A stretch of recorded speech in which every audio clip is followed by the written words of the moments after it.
You good?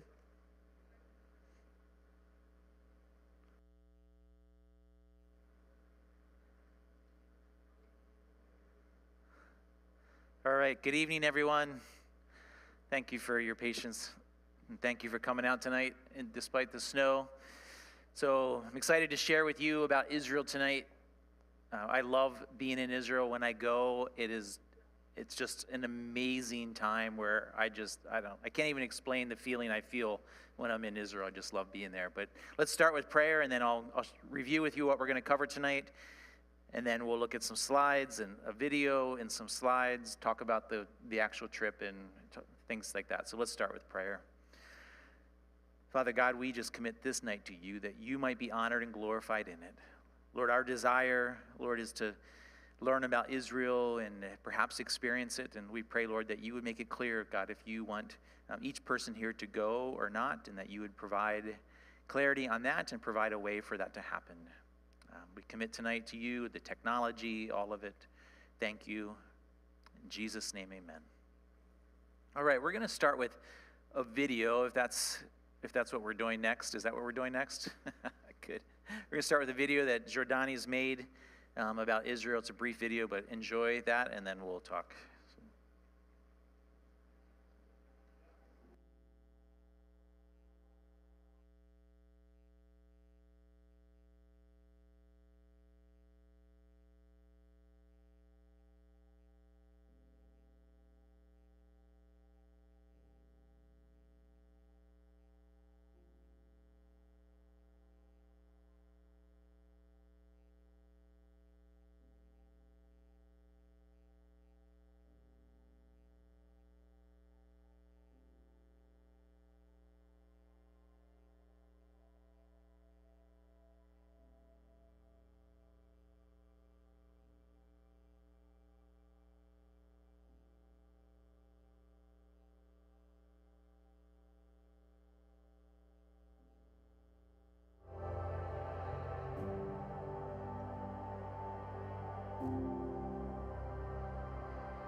On now?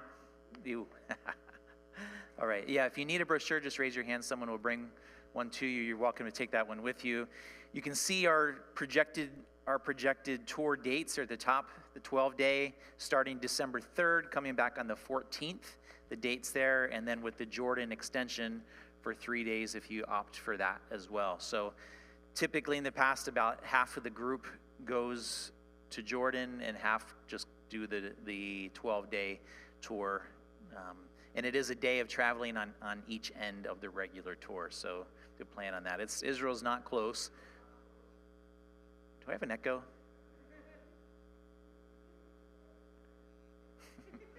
That's a little disturbing. Should I not do something? You're not getting that echo? Yes.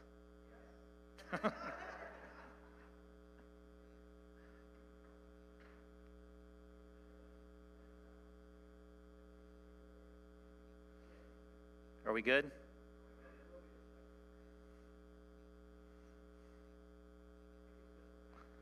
I think it's that one. Or now it's that one.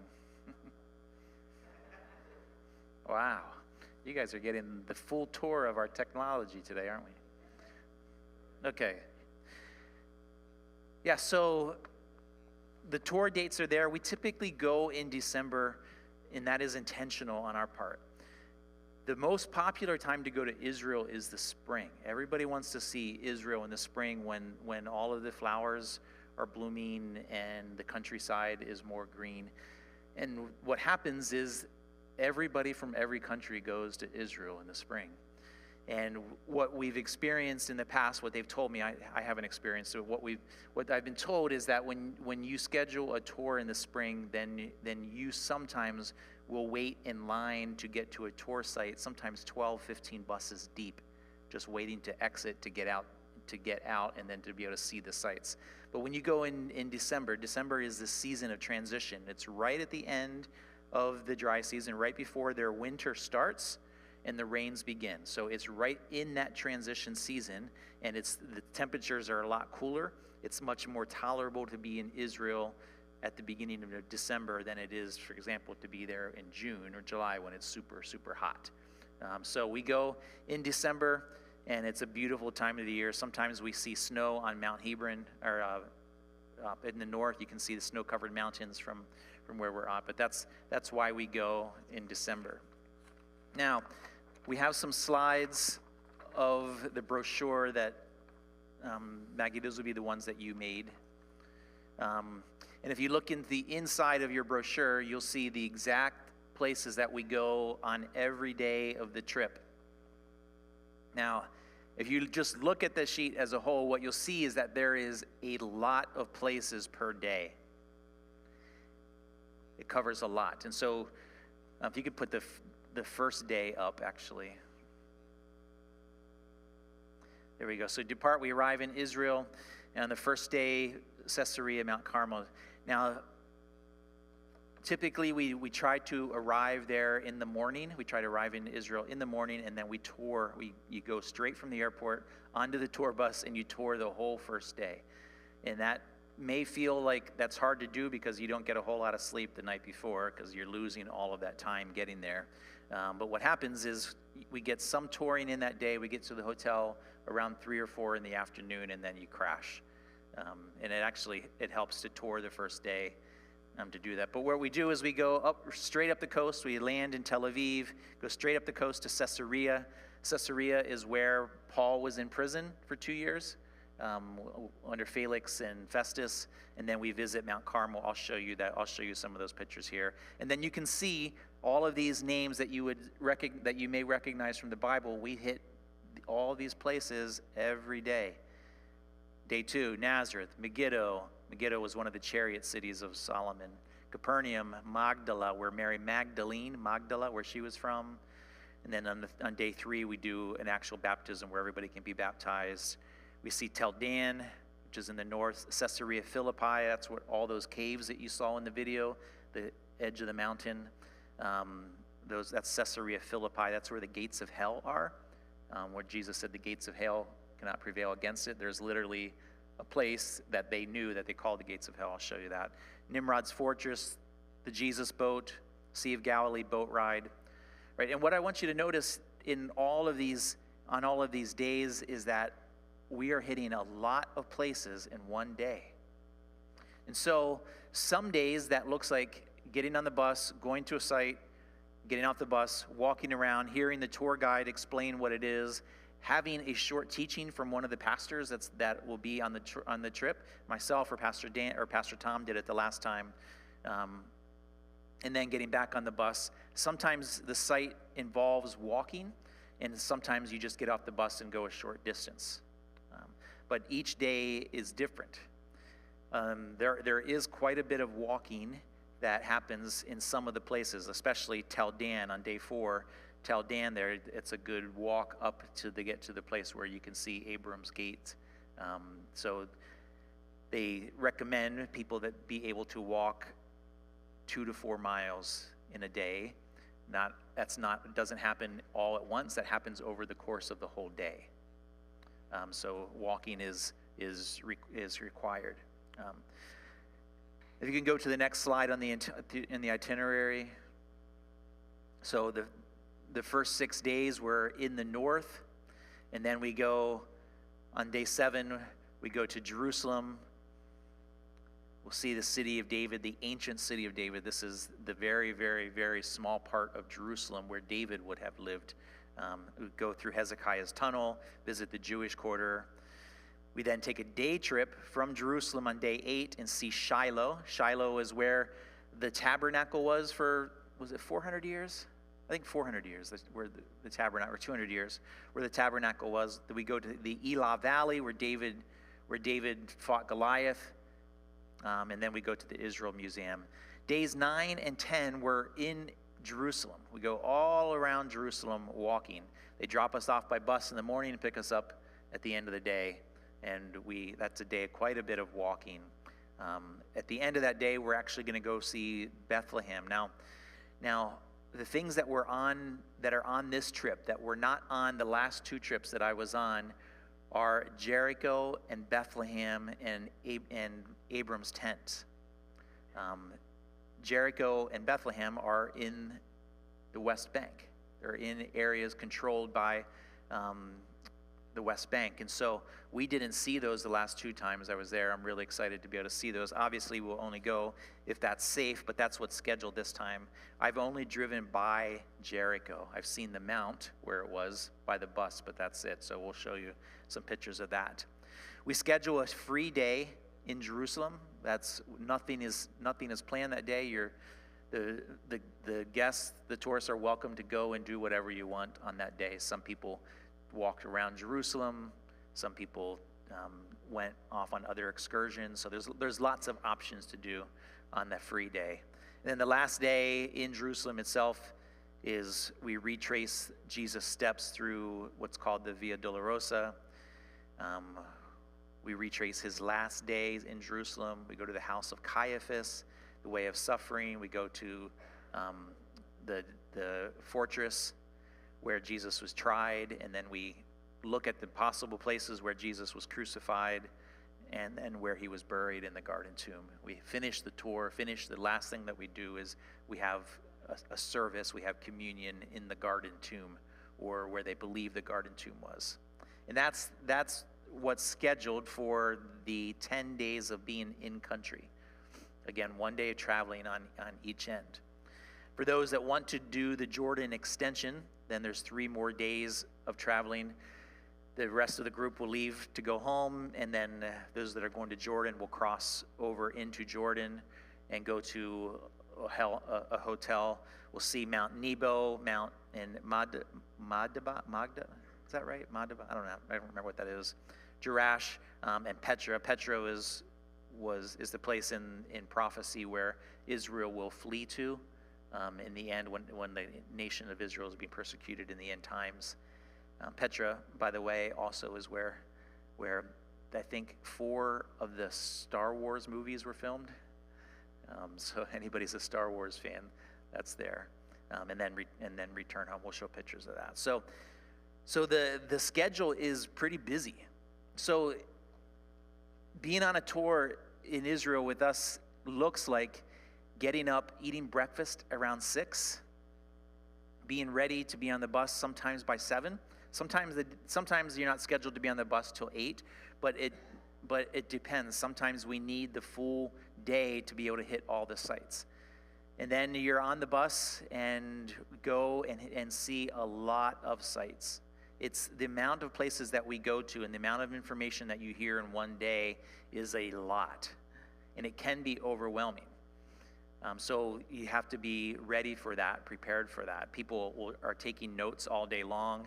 Take a picture on your phone, swipe up, and it leaves a little area where you can write a note so that you can remember afterwards where it is, what you saw, because you end up seeing an awful lot. But the reason we schedule so many things is because most people will only get to Israel once.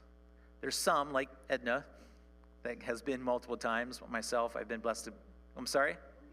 2 times, yeah. But you can see, like when I went the second time, I remembered a whole lot more. It made a whole lot more sense to me the second time. But the first time is just, it's so much information. And so you have to be ready for that. It's a long day of touring. The guide will be speaking and explaining the sites and what you're seeing, and people are writing notes down, all of that. And so, again, for those that are interested, this tour is for people that can tour all day, that can handle touring all day. Now everybody that has gone, the one complaint we get about our tour is not spending enough time at all of the sites. So the trade-off is you spend a lot more time at a site, but then you only see half of the sites. And if you only get to Israel once, then you're only seeing half of the main sites. Does that make sense? So we opt to see more sites with less time at each of the sites. You turn to the 3rd page on the brochure. There's the projected cost of the tour, and then the extension as well. The things that are up in the air in terms of the cost are the airfare. Currently, right now, we are booked to fly from Newark to Germany and then from Germany to Tel Aviv. All the other tours that we've been on have been direct flights from Newark to Tel Aviv. Those flights aren't flying yet. Now, we were told that they were opening, all those direct flights are opening in March. So if we can move our reservations from the other flight to the direct flight, we will do that. And they believe we can, but this price is based on the flight to Germany and then Germany to Tel Aviv. That's a long flight. Includes a 4 to 5 hour layover in Frankfurt. Yeah. Anybody have flown 12 hours or more before? Yeah. Okay. So a lot of you have. Yeah. So you know what that's like. With modern airplanes now, you have like endless amount of movies and stuff you can watch and all types of things. It doesn't make it easy, it just makes it better, because it can be hard to do that. On the back of the brochure then is a lot of information. If you go to the, actually on this, before you switch off this slide, what's included, it covers everything except your lunches and whatever you buy as a tourist. So it includes 2 lunches, all the others are on you. Many people pack lunches from the hotel, or they just buy wherever they're at. There's plenty of places to buy. Lunches are a tad expensive in Israel. It's like $20, and you don't get a whole lot for $20. You get a falafel or a schnitzel, and that's what you get most places. So a lot of people end up just packing lunches from the hotel and taking that, or taking power bars and whatever, all of those things. We have an English-speaking tour guide, who is a believer. I'll talk more about him in a bit. And we are on a bus that is a luxury tour bus. It has speakers, it has Wi-Fi. You can plug in your devices and charge them, all of those things. There's space above, space below for things to carry with you. So. And then the tour guide will speak from the front of the bus with the headphones and a microphone, and be able to talk to everybody on that. Now, before we get too far else about this, I just want to say to you regarding Israel in this year. There's lots of questions about safety and whether it's safe for tourists to be in Israel or not. I want to address that right away. There's a handout that you have called Concerned About Safety Touring Israel. Do you have that?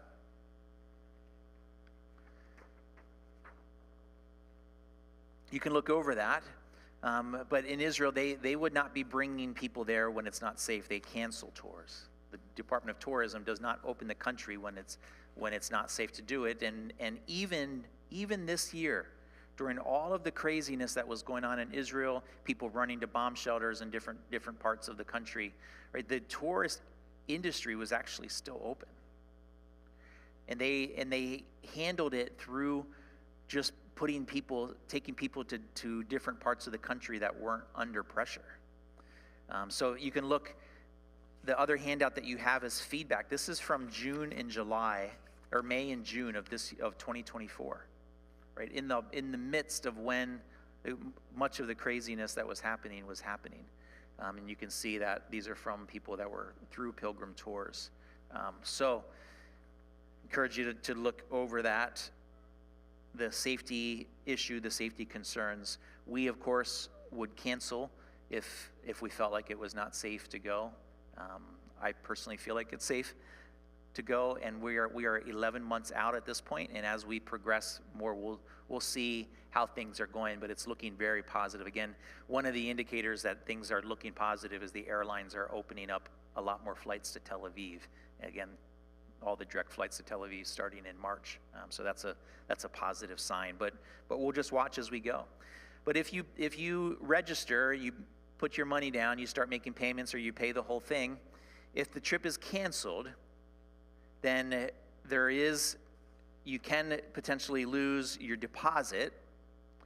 But if you apply the money that you paid to another trip through Pilgrim, then all of what you have in goes to that. Now, what we're doing that we're starting this year is we're going to start alternating between Israel and then going to Greece or Turkey on the opposite year, and doing the biblical sites from Greece and Turkey. And so in 2026, we're doing Greece, an 11-day tour of Greece and all of the biblical sites. 2027, back to Israel. 2028, we're doing all of the churches, the 7-church tour in Turkey. The year after that, back to Israel. So our plan is to use Pilgrim.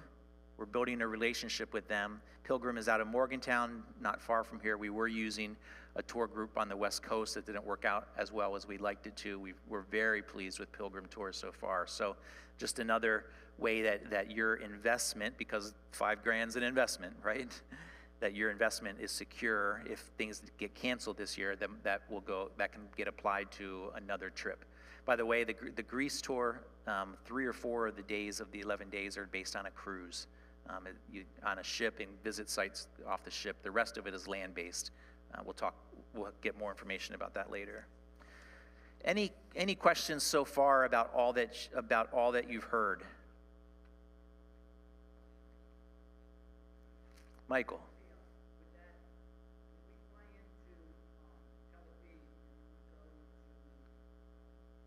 Caesarea.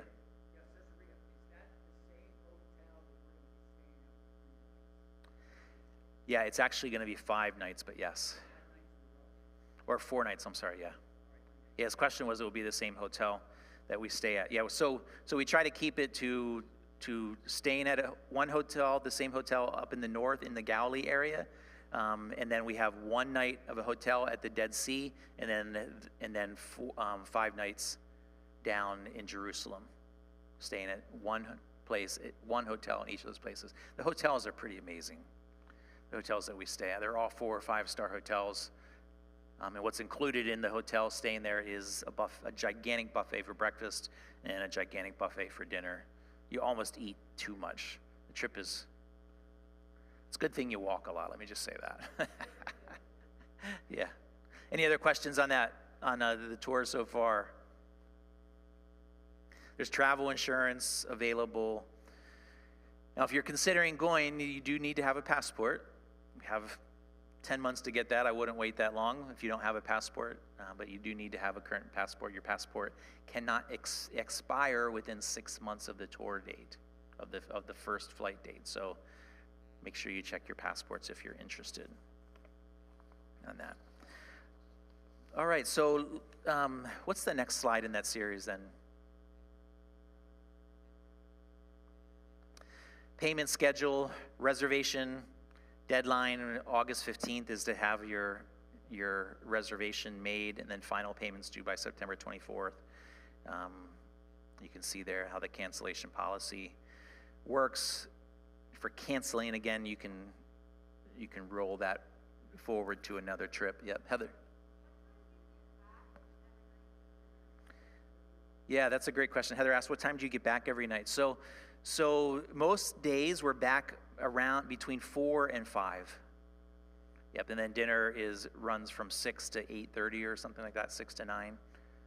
It's open, yeah, each time. I'll show you some slides of the buffets. It's pretty impressive. Yeah, I was super impressed. Yeah.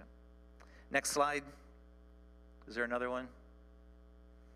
Recommended packing list. You got to get an idea there of you need comfortable walking shoes. Something that you can walk in. Like I take 2 pairs of shoes. I take flip-flops and a pair of tennis shoes. Tennis shoes for wherever flip-flops are not safe to walk in. Like when we do a walk up to the cave of En-Gedi where David and his men hid from Saul, that's a bit of a hike to get up there. I can't do that in flip-flops. I could, anyway, you get my point. And you pack light. You take if you're going to be 12 or 15 days, like you pack super light. You wear things over and over again. You wash clothes out in your hotel room, hang them out to dry there. But you wear things that will dry quick, and you wear lots of layers. It could be 90 degrees down by the Salt Sea, down by the Dead Sea, or hotter. And it could be 30 degrees up in the north and near Tel Dan. So you have clothes for all types of weather. There's a crazy amount of elevation change in Israel. Galilee itself is 600 feet below sea level. Galilee is. So by the time you get down to the Dead Sea, Salt Sea, it's 1,600 feet below. The air is so thick, so heavy at the Salt Sea that you don't need to wear sunblock. Isn't that crazy? Yeah, so you're that far. Then when you leave the Salt Sea, the Dead Sea, and you go up to Jerusalem, you're going up to 30. You're going up. It's a 3,500 feet elevation change, and the completely different climate up in the mountains, up where Jerusalem is, Judea, the mountains. So it's quite a bit of change. So yeah, you wear lots of jackets. I wear stuff like this most of the trip. Super comfy pants. Some days you can wear shorts. Just depends where. Some of the holy sites you can't have like tank tops or whatever. You have to wear pants. So, other questions of that before I show you a bunch of slides, some more pictures of Israel, and explain some things to you. Is there one more slide? Yep. Go ahead if you could. Yep. So there it is. This trip is designed for Bible-believing travelers seeking spiritually enriching journey through Israel. It's perfect for those eager to deepen their faith, explore historical and cultural landmarks, and experience Scripture in a new way. I'll tell you, it was an eye-opening experience for me, and I can't read the Bible now without seeing the sites that I've seen. Places, it's so powerful. Yep. And I encourage you too, those of you that have children or young adults that would benefit from this. The first trip I did, I took my 17-year-old son, Corin. That was 10 years ago now. And we, on the first day, we were up on Mount Carmel, the very top, like where Elijah and the prophets of Baal were, that whole scene, that whole story. And my son, Corin, turned to me and said, Dad, up until right now, all of those were just Bible stories. And he was standing there looking out over the Jezreel Valley, seeing the brook where they ran down to get water to pour on the altar, right? Then it became real. And that's the experience that you have when you're in Israel. Like these are real places, real historical places where there was real people. The Bible accounts are real. And you see that and you experience that, and it's powerful. It's powerful. And some of the places in Jerusalem where Jesus was, the Garden of Gethsemane, all of that is just, it's emotional. You can be overwhelmed with just reliving some of those Jesus stories while you're standing right there in the spot, walking on some of those roads where Jesus was. So again, full active days. It says, they say 8:30 to 5:30. We know that tourist guides are like, hey, tomorrow is not 8:30. Tomorrow is 7 a.m. on the bus. You better be ready. And off you go. So, but then usually no later than 5:30. Most days between 4 and 4:30 we were back. Lots of walking, minimal free time. We do some shopping, some places, but that's not a focus. But there are some places, some people. We have a contact there in Jerusalem where they do customized jewelry, things made out of silver or gold you can get made in Israel. It's somebody that we're connected to there, and they'll make rings that have things made in Hebrew, whatever. You can order all of that stuff while we're at the hotel. And then just a life-changing experience, and that's really what it is. It really is a life-changing experience. Before we look at some slides, questions for me? All right. Am I advancing the slides myself, or what's going on here? Okay. All right. Are they up? Okay. Should I be doing something different here?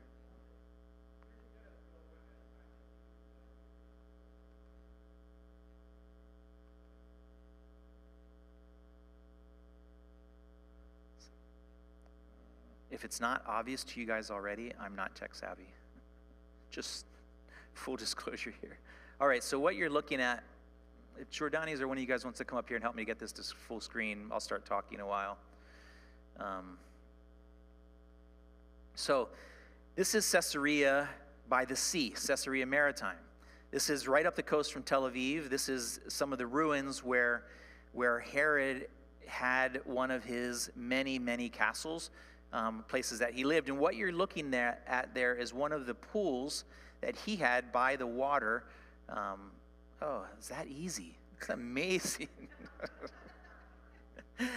What you're looking at is one of the pools where Herod would invite his guests, and then if you were liked by Herod, he would wine and dine you and give you the best of life. If you were hated by Herod, he would drown you in these pools.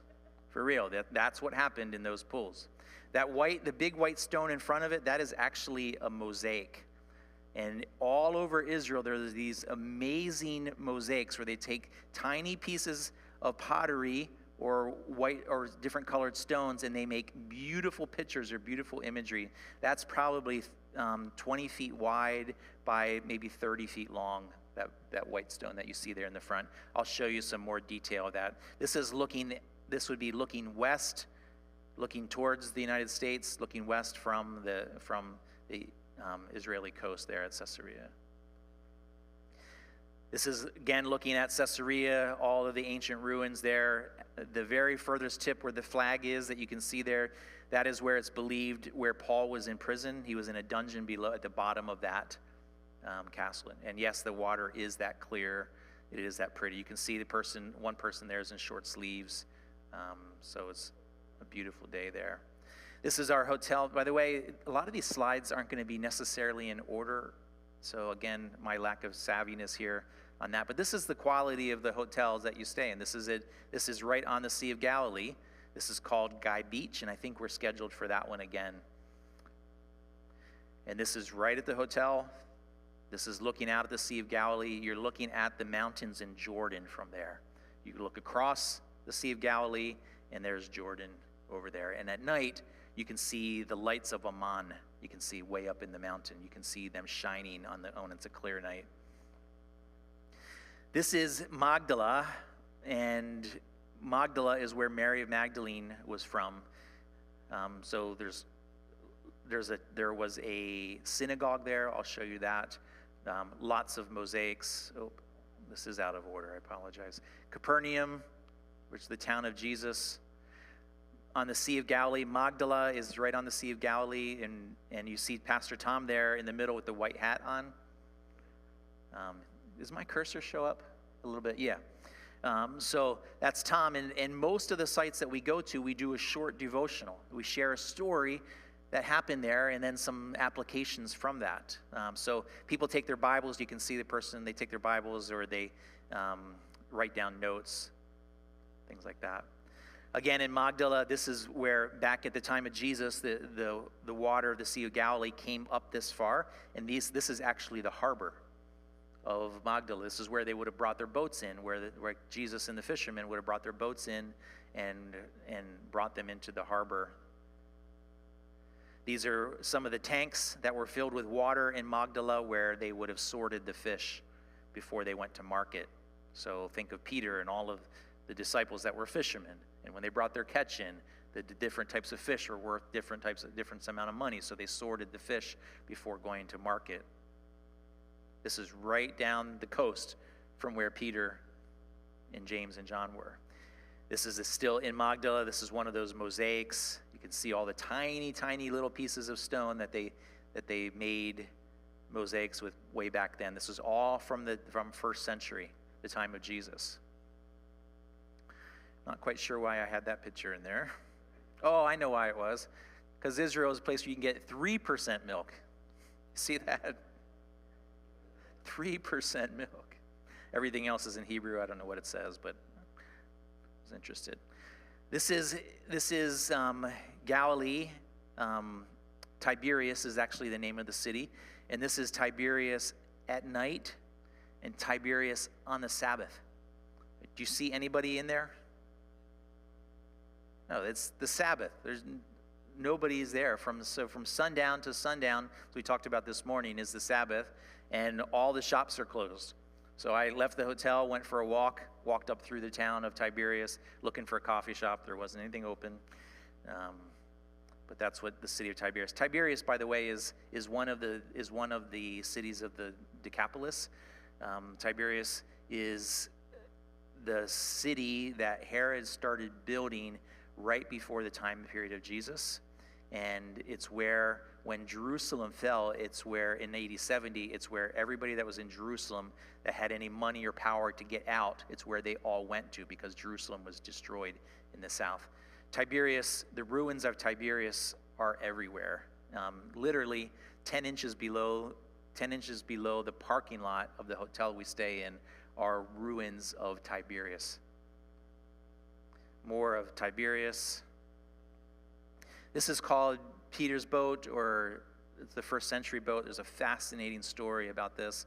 One of the years when the water was low in the Sea of Galilee, somebody saw a stick sticking out, and they went over and they discovered that it was part of an ancient boat. And this brought in tons and tons of scientists and historians and archaeologists, where they figured out how they could preserve this boat. They actually encased it in foam and then let it sit for a couple years, and then pulled it out, put it into preservation, and then I don't know what they treated it with, so the wood wouldn't instantly turn to powder in the atmosphere. But this boat it's built for 12 people and 11 and a helmsman. 11 people and a helmsman. It's interesting, it has 12 different types of wood. It's made out of 12 different types of wood. And it is right where Peter, James, John, where they all fished. It was a first century boat. And you can see it. You look on the video on the left side there, that's a mosaic that's found in Magdala. It's a mosaic of what these boats looked like. You can see how it had a mast and the helm, and had for rowing, etc. That was all there. There's more of the mosaics around that time period. Some of the mosaics are heavily influenced by the Romans that occupied the entire territory during the time. One of the things that was striking to me is is how many Roman cities there are in in Israel from the first century that are not listed in the Bible. It's covered with Roman cities. This was Roman occupation. So everywhere you go, you see Roman architecture. Much of Jerusalem, the Temple Mount I'll show you that, was Roman architecture from the time of Herod. Herod was such a brilliant builder that he would invite his friends from Rome to come, and they would say to him, Palestine is more Roman than Rome is. And look, I found mushrooms in Israel.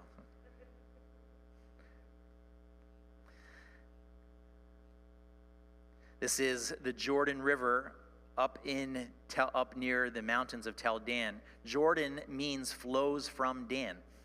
It's just a mountain stream, and it flows down through Israel, and that's how beautiful it is up in the mountain. Passing Tel Jericho. Tel Jericho is in the background back here, that hill right there, which we'll be able to see this year. I've never been there. I'm super excited to see Jericho. This is in Chorazin. I put this picture in to show you this crazy thing that's on my ear there. Everybody has this device. You can see it. Everybody has one of these wires.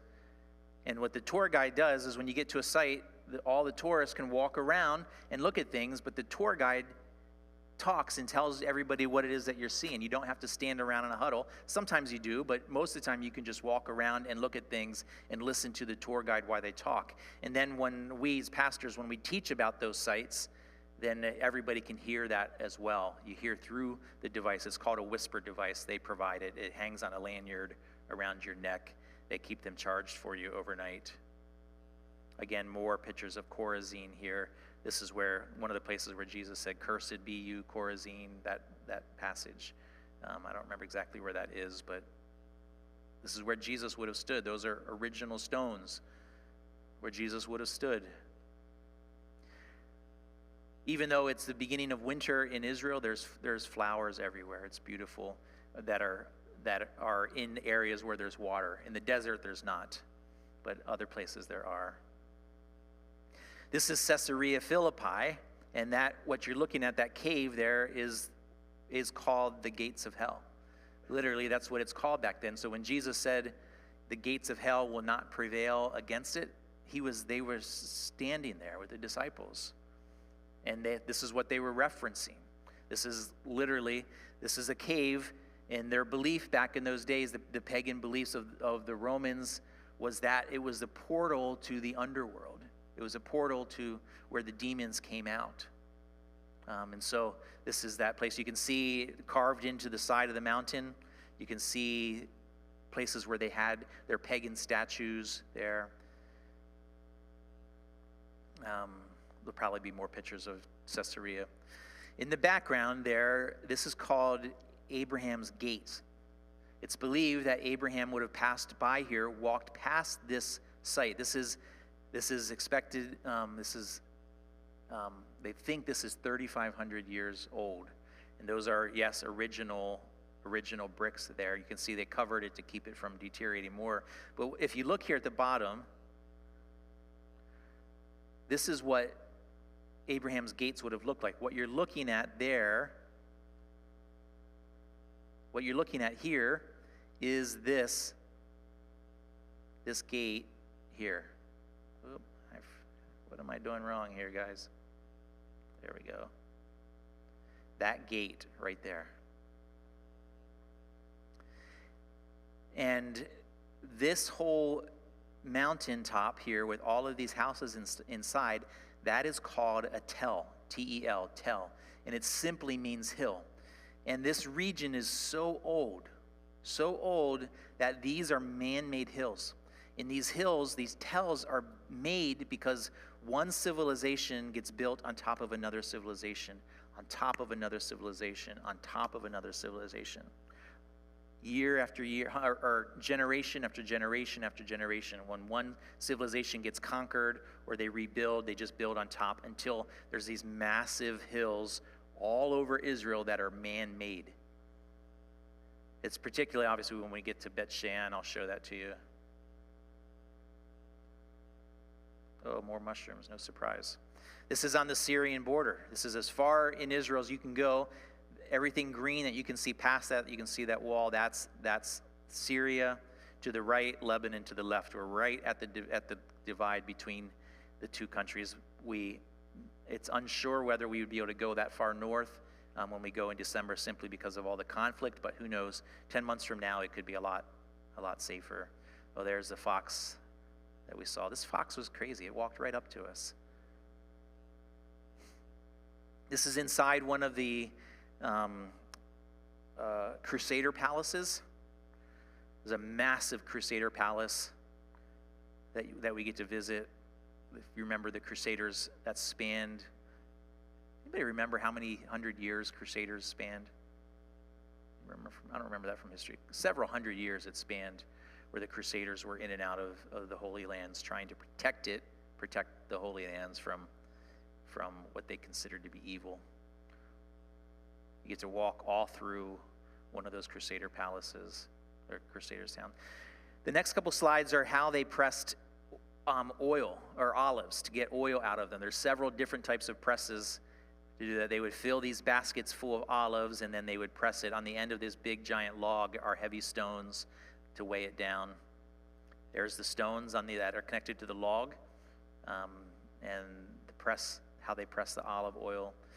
Typically, they would press in 3 pressings, the first being the highest quality, the second then used the highest quality that was sent to the temple, the second being what they used for food or fragrances or whatever else, the third being what they burnt, what the oil that they burnt for lamps.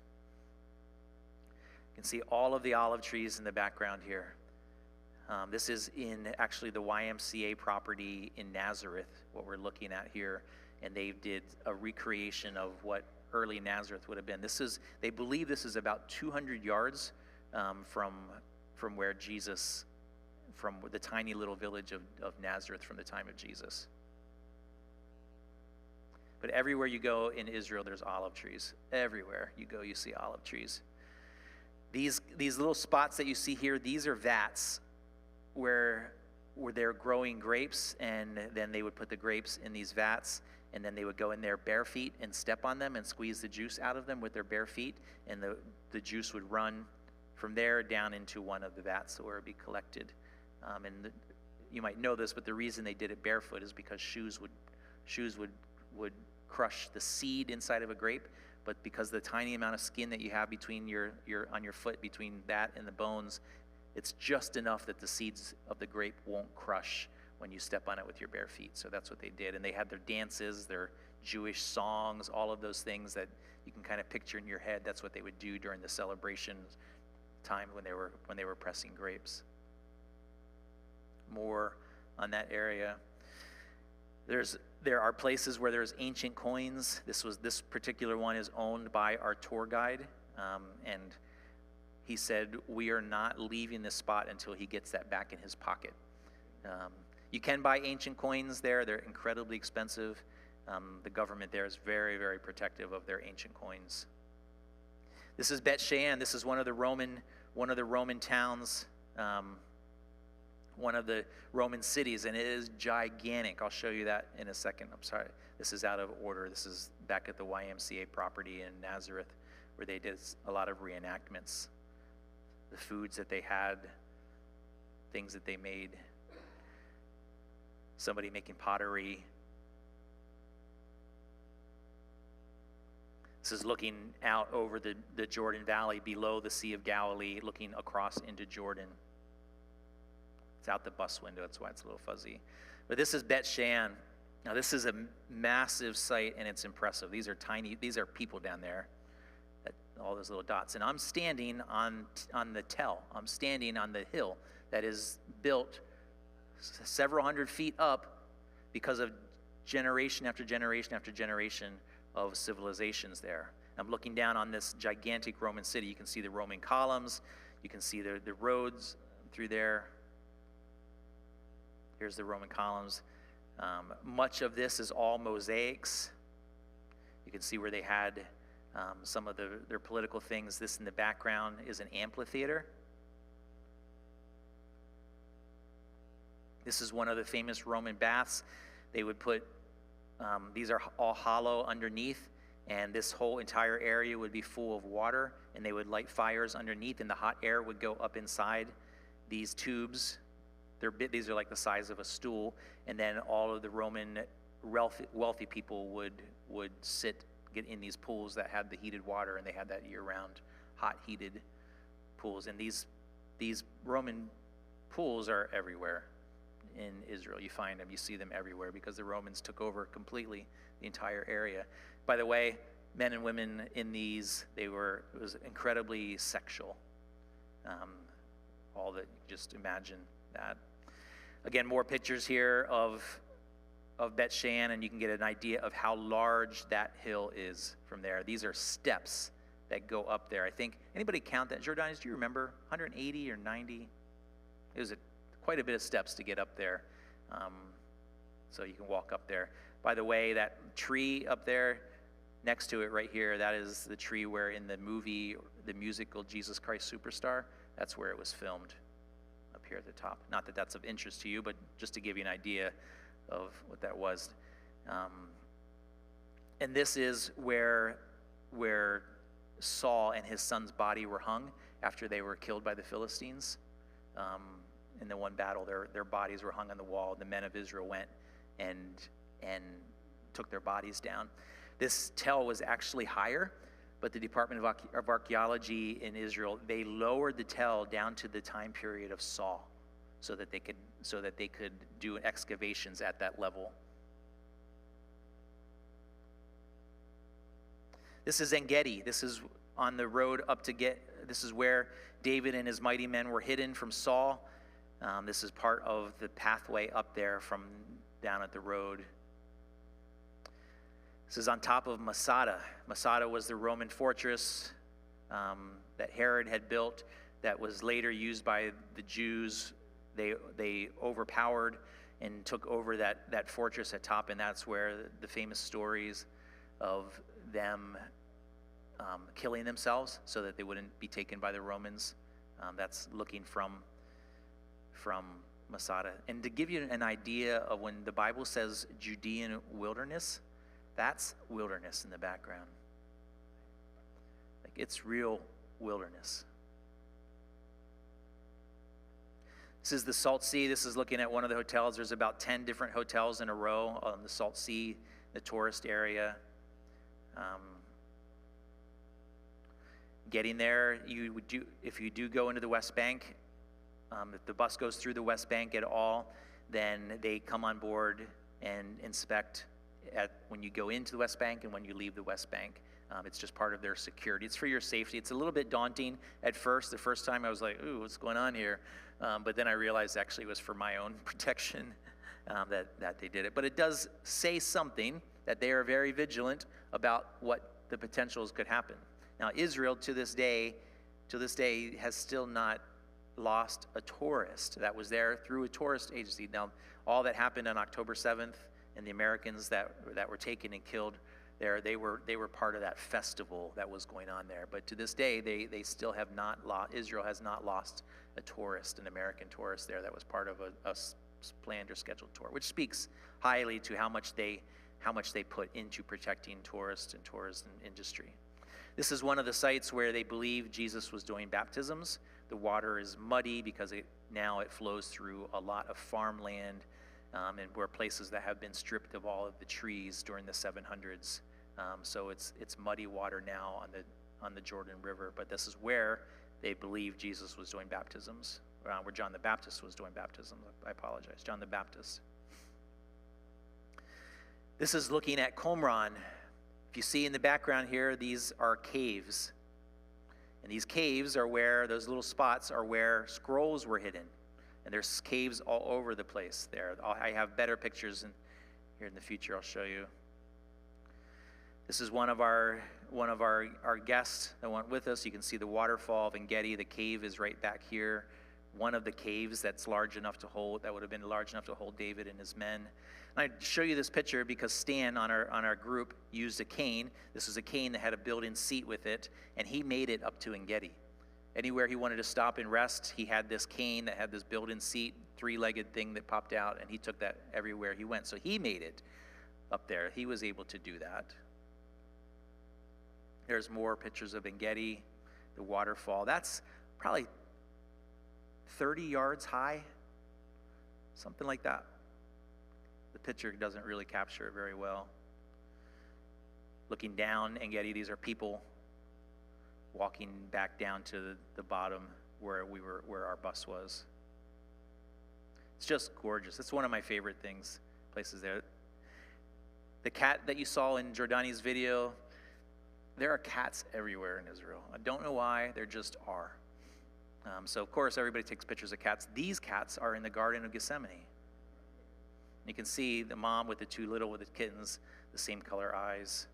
When my son was there in 2017, he had more pictures of cats than he did of anything else. He loves cats, obviously. This is the Kidron Valley. You can see the eastern wall of the Temple Mount up there. This is the Kidron Valley. This is the giant cemetery that's there, and this entire area background here is part of the Arab-controlled parts of Jerusalem. It's very different, but point out a couple of things here. One, the height between the Temple Mount and the bottom of the Kidron Valley. Kidron Valley is actually a wadi. And wadis are places where the water flows only during the rainy season. Wadi means torrent in Hebrew. And so the rushing water can be really fast. But what you also see here is every possible place where you could plant and have an olive tree, there are olive trees. And it's just part of Israel, it's just part of the economy, it's part of the country. You see olive trees everywhere. This is the Kidron Valley where Jesus would have crossed on the way up to the Mount of Olives, which is over to the left. Looking from the Mount of Olives across the Kidron Valley, this is the eastern gates up here. It's stoned, closed, shut now, but the Arabs they made this into a tomb, into a graveyard, because they knew that Jews wouldn't cross, they wouldn't step on graves. And because they know that the prophecies that Jesus would come back and go through the eastern gates, they thought that they could prevent Jesus from coming back to Jerusalem if they put a graveyard there, because he wouldn't step on tombs. The hotel that we stayed in Jerusalem, called Prima King, you can look it up. I think we're scheduled there again. We may actually be scheduled the one right across the street. I asked for that because it has better nighttime view of the old city that's lit up at night, the old city of Jerusalem. There's Jerusalem at sunset. You can see there's some modernity mixed in with old all through the city. That's out the bus window as well. It's old. And everybody in Israel has to serve in the military, so everywhere you go, you see young cadets everywhere. Men, women, they're all part of that. You see troops, which is also a good thing. This is in the Western Wall tunnel, and these are originally stones, and this is the floor that Jesus, walking along the Western Wall, Jesus and his disciples, he would have walked there. He would have crossed through there when he's walking up the western side where the Western Wailing Wall is. This is original flooring that's there that they came down to. On the Western Wall of Jerusalem, there used to be a valley that was called the Central Valley that went from Mount Zion to Mount Moriah. If you picture Jerusalem in your head, the Temple Mount, and then on the western side, there was a big valley called Central Valley, and then there was Mount Zion on the left. That used to be a deep valley, but it's because Jerusalem was conquered so many times from the time of Jesus till now, all of the rubble of Jerusalem was pushed into the Central Valley. And so archaeologists started digging down to get down to the floor level I just showed you. That's like 50 feet down to get down that low. And they found bridges that were made with arches, and then arches on top of that, and then arches on top of that had bridges that would go across the Central Valley from Mount Zion into the Temple Mount. And you can go down into the tunnels and you can look up and see. We're looking up at one of those arches. This arch is about 30 feet up in the air. This is one of the gigantic stones that's in the Western Wall. They have no idea how they moved a stone that big. It's humongous. I forget, it has a particular name. I forget the name of the stone, but it's in that lower level. This is Ronnie, the tour guide, talking about that particular stone. But it's cut precisely. See the bottom line there? It's cut precisely to fit the bottom of the Temple Mount. This is sitting on Mount of Olives, looking across the Kidron Alley at the top of the Mount of Olives, looking down onto the Temple Mount. The Mount of Olives is about 200 yards higher, taller than the Temple Mount or Mount Moriah. You can see the Dome of the Rock, the El Qadas, I think that's how you say it, the mosque is controlled there. And this is one of the sites where we had teaching about what the Mount of Olives was. I think we had 28 people in our tour group. Is that right, Jordanis, about that? Yeah. This is in what's believed to have been either the upper room or the Last Supper. Of course, the Catholics or whoever built shrines, churches over all of the holy sites, and so that's a bit disappointing when you go and you see how many holy sites have Catholic churches or something built over top of them. But that's one of the places that's in there. And this is a model of Jerusalem, the time of Jesus. There's the Temple Mount. This is, if you hear anybody talking about the city of David, the city of David is just that little part. If you could see my cursor, that's the ancient city of David, the Kidron Valley, Kidron Creek here to the right, where their people are standing. That would have been the Mount of Olives. But this section is the city of David there, and that's the Temple Mount there. This is where the Kidron Valley was. You can see one of the bridges that went across at that time, but even by the time of Jesus, some of the Kidron Valley was filled in. This is this valley down here would have been the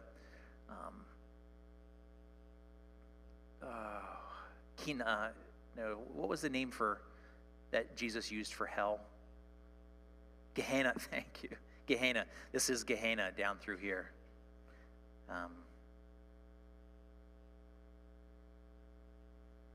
You see all types of things in Jerusalem. It's amazing. You would need a hair or wig. There you go.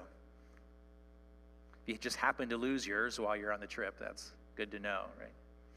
Beautiful parks all through Jerusalem. I would get up real early in the morning before sunrise and go out, find a nice quiet place and just sit and watch the sun come up. Yes, those are all bullet holes. During one of the wars, one of the battles, I think in 66 or 67, when they were defending Jerusalem, that's one of the gates going into the old city. This is one of the walls that was not the time of Jesus. This would have been one of the Crusader walls that was built.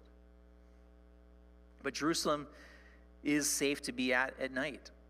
So we go to the hotel and they encourage you. They say, hey, go out and walk around. You can walk around all you want. You can go out. All the hotels that we stay in are within walking distance of shops and the old city. So it's fun to go out. And everywhere you go, there's shops. You can buy scarves everywhere. And by the way, if you're in Israel and you go into a shop and you express any interest or you make any eye contact with people from the shop, they will start talking to you and try to sell you something at all. So if you feel something with your fingers, just to feel what it feels like, they will come and try to sell it to you. And it's an insult, by the way. It's an insult to not barter with them. They intentionally start high because they expect you to barter, and if you don't barter, it's a slap in the face to them. It's an insult not to barter. So I bought a scarf like this in white for my wife. The price started at $100 US, and I got it for, I think, $18, I think, by the time we were done. I don't enjoy bartering, but it was interesting, a little bit sporting to do that, I might say. These are parrots. So every morning, the park right next to the hotel, at night, all the parrots would fly into the trees, and then they would roost there all night long, and then in the morning, before they left in the morning, the parrots were there, so I walked down and take pictures of parrots. It reminded me of Brazil, where I grew up, so I took that. And it's cool to see flocks of parrots flying all over Jerusalem. Like, they fly in these cool flocks. These are not gigantic parrots. They're like this big. But it's very, very pretty to see that. This is the steps, first century steps that would have gone from the Temple Mount area down across the Kidron Valley. When Jesus walked from the upper room to the Mount of Olives before he was arrested, they believe that this would have been the pathway that he would have taken to do that. There's only two options that would have gone, that had pathways that were paved and would have been lit with torches. One is through the Temple Mount, and the other one is this one. This is looking from the ancient city of David down, looking south, and this is all the Arab-controlled parts of Jerusalem. You can see they build houses, they build apartment building on top of apartment building on top of apartment building. And this is the Kidron Valley comes down to here, where Gehenna is up here to the right, and the Hinnom Valley is down here in that direction. And the Arab parts of, the Muslim parts of Jerusalem look very, very different than the Jerusalem parts. This is looking from one of the holy sites, and you just look over the fence and you look down and you're like, oh, okay. It's not quite as well kept. This is one of the fortresses that you get the chance to tour. Again, and the fortress is on top of a tell. You can see another tell in the background. This is all original. These are built by the Romans. The Western Wall, the Wailing Wall, we try to schedule the trip so that we can experience Jerusalem on Sabbath. And so that's what that is. This was the first day of Hanukkah, I believe. But you can see Jerusalem, see people in coats. It was probably in the 50s, I think. That's right, temperature-wise.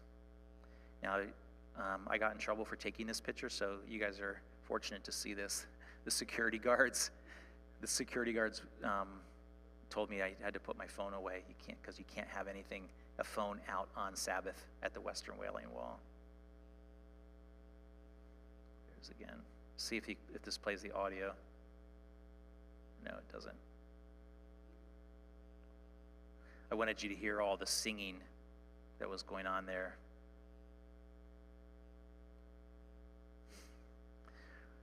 More of the mosaics inside one of the fortresses. You can see here they had renovated it, obviously.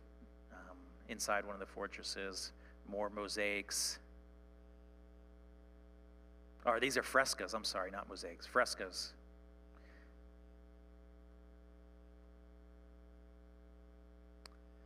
There was a great revolt during 66 to 71. That's when Jerusalem was destroyed. But this is Bar Kokhba. The Bar Kokhba revolt was in 132 to 135. This is when the Jews thought that they could push the Romans out again, and they were crushed one more time. And it's one of the fortresses where the Bar Kokhba revolt happened. That is the Jewish Supreme Court in the background there. This is Lachish. This is where, if you remember, if you're familiar with Israel's history, when the Assyrians were invading and conquering Israel, Lachish was the last place to fall before they came and conquered, before they came and tried to take Jerusalem. And Lachish sent a letter to Jerusalem saying Lachish has fallen. Lachish, I think it's pronounced. Lachish has fallen, and they actually have that. They actually have that scroll, that letter that says that. But this is the Tel Lachish. It was. Those are actually the carved stones that the Romans used in their catapults, in their war machines. You can see how high the Tel is up there behind it. More frescoes there. More of the shops in Jerusalem. Let me finish up here quickly. More shops in Jerusalem. Great cafes close to the wall. So we hit these coffee shops a couple different times. There's Jordani's and Mike is right here. This is in Shiloh. This is in the West Bank. This is looking out over one of the valleys that surround Shiloh, but it's a great place to pick up pieces of pottery, etc. More of that. This is on the Temple Mount. The Muslims have free reign anywhere on the Temple Mount. Anybody else has to go in with security to get on the Temple Mount because the Muslims because it's in Muslim-controlled territory. Obviously, the Dome of the Rock, etc. They can walk through any gate that they want, but any Westerns, any tourists, any Jews has to be scheduled to go, and then you go in with escort. It's never been an issue that's dangerous, but it's just the way it is. This is part of the Via Dolorosa. This is in the bottom of Antonia Fortress, and this is at the bottom there, that is the real road where Jesus was tried in Antonia Fortress, where he would have walked, where he was tried, and then he would have started his walk to Golgotha from there. There it is again, the bottom of Antonia Fortress. That's 2,000-year-old road right there. These are bone boxes, ossuaries. They found in 1990, they found an ossuary box that was had Caiaphas written on the outside of it, carved into it, and the name of Caiaphas, his first name was Joseph. So imagine Jesus, his dad named Joseph, standing in front of another man named Joseph, Joseph Caiaphas. Israeli security was very friendly. I talked with them several different times. What you're looking at there behind those buses is what's called Gordon's Golgotha. And Gordon's Golgotha means the place of the skull, or the place of the skull cap, the top of the skull cap. And back in the time, the 1900s, before it had eroded, they believed that right here looked like a skull. I look at it and I stare at that, and as much as I stare at it, I can't see the skull. But they believed that to be the place of the skull, and so the crosses were believed to be up here, and now it's a bus parking lot. By the way, most historians don't think that's the place. That's just where a person named Gordon, who became famous because of that, that's where they had placed it. The tomb is over here to the left. I'll show you that. This is looking down. The walls around the ancient city have a walkway the entire way around the city, and you can walk that. On the free day, I did that. I walked the whole way around the old ancient city, just taking pictures down into Old Jerusalem. There's the walkway up on top of the walls. Again, from the walkway, looking up onto this is Mount Zion up in that area. This is the tomb of the Holy Sepulchre. Again, they built this massive, massive cathedral over top of it. This is the tomb in here, and you go inside there, and you can look down into a hole where it's believed where Jesus was buried, where they believe. So again, Temple Mount, more cafes. I want to show you this picture because this is the pools of Bethesda. Oh no, I'm sorry, this is not. This is somebody's backyard in Jerusalem, and they have all of these caves, these things, and they're completely excavated. Like, they don't know what's under there. There's so many places in Jerusalem where they haven't excavated yet. They haven't done archaeology. This is just somebody's backyard. Right? Anybody know the singer Michael Card? Michael Card goes to Jerusalem and lives in Israel like 4 to 5 months out of the year. His singing career is his hobby. That pays for him to spend time in Israel every year, where he does research and does writing in there. And he stays with a friend that has a tomb in his backyard with a literally rolling stone. Right? That's just kind of all of the how old Jerusalem and Judea is. Fascinating thing about Jerusalem, it has 3 soccer fields inside the city walls, the old city. How they had space to put soccer fields, I have no idea. I'm a soccer fan, obviously. Here's the pool of Bethesda. When we read the story about the pool of Bethesda in the Bible, we think of a pool that's like this big, right?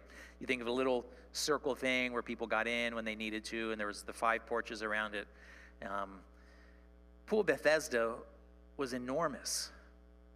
And it was brilliantly designed by the Romans, and all of the streets emptied into the pools where they would then be able to keep the water through the dry season. You can see across here, this is probably 100 yards across, just to give you an idea of how big this area was, and very, very deep. You can see that. or the mosque. The Temple Mount. Almost done here.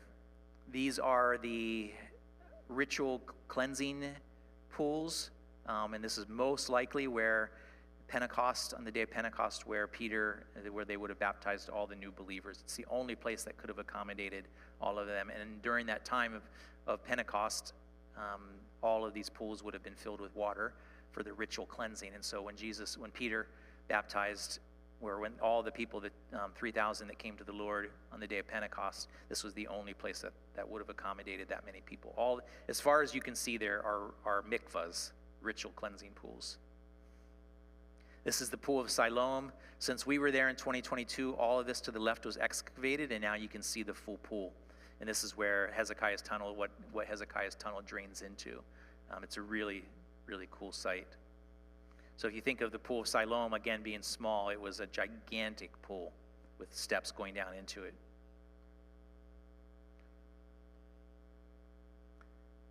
The corner of the Temple Mount. This is the corner that is believed where Satan took Jesus to the highest part of the temple. And at this corner is where he said, where he had tempted him. This is one of the ancient arches up to the top that would have went across to the central valley. It's collapsed now. It's not there. And then the garden tomb. This is where the tomb, one of the places that they think that Jesus may have been buried. That's our group going in there.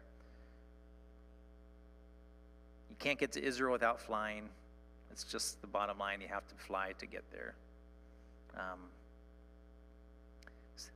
This is one of the ancient water ducts that the Romans brought.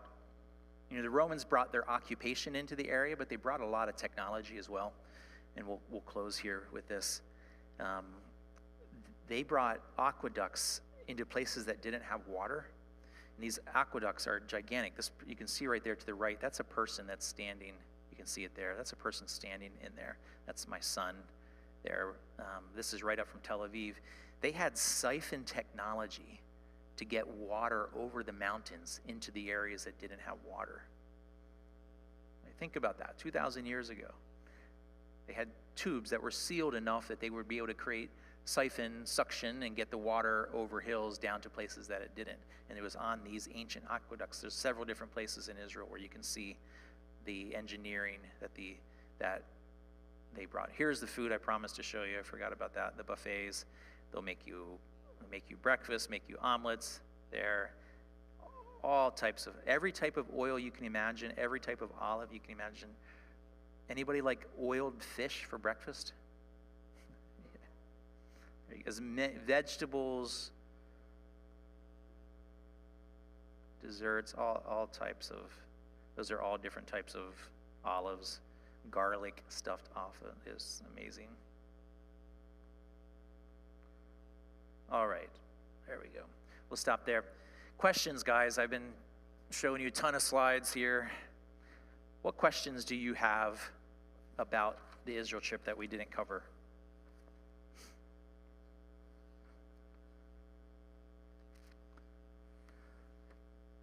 Our tour guide for this year is a Dr. Adam Foch. We weren't able to get Ronnie Simon, the one that we typically use. We can't get him for this year, but we have Dr. Adam Foch. He is the highest or one of the highest requested tour guide with pilgrims. He is a born-again believer.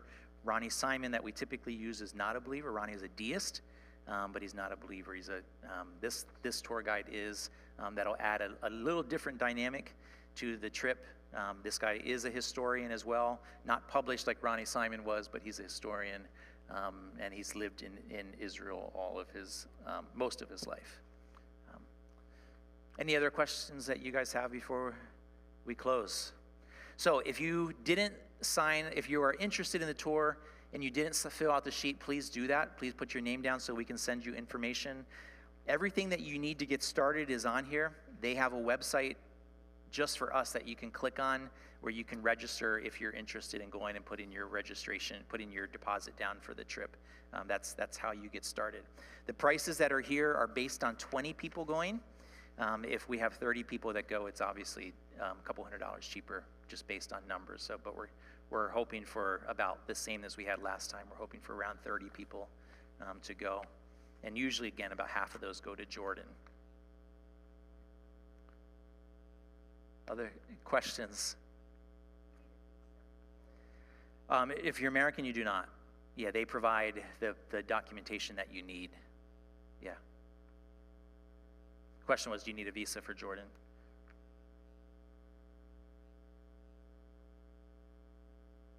Sue?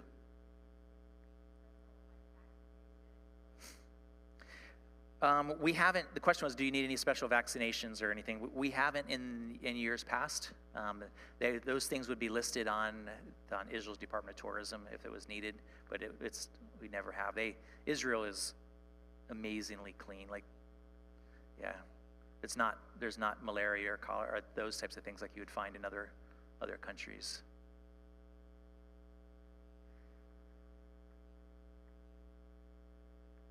We good? I'll stick around for a little bit if you need to ask questions or talk, but let me close in prayer. Lord, I just pray that you make it clear for those that are here, Lord, if they can go or not. Lord, make that clear for all of us, God. We wanted to learn more about you so that our lives can be changed, so that we can impact others better. We can be a better witness for you, that we can shine for you, we can be transformed, and other people can see that. Thank you, God, for each person's here. May we all get home safe.